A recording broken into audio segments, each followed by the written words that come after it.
Well, hey again, everyone. This is Bob from Hot Rock Central, and today I'm doing a review on this new inverter I just got in.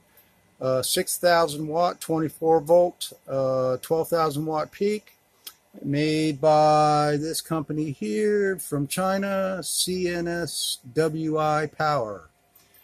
Well, I got it all hooked up, and I got some nice hefty 2-aught wire feeding it. And this inverter has double posts on it, so I've got a 1-aught jumper going from one post to the other. So this has got plenty of wire size capacity to feed this thing, so there shouldn't be any kind of problem with it. Now, the first thing I wanted to find out is whether or not it would start up my well pump, because my well pump is the most intensive, power-hungry component in my system.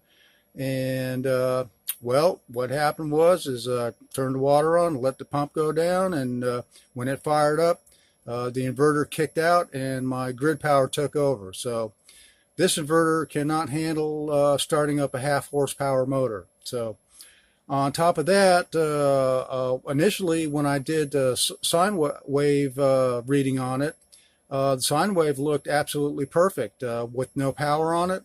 But then once I hooked it up to my system with all the computers and lighting and all that going on, I noticed that the sine wave started having some spikes come out of the wave, and my lighting, which is all LED here, was flickering. Not terribly flickering, but enough to be annoying. So this inverter here is just doesn't make the grade. So this is going back in the box and getting sent back.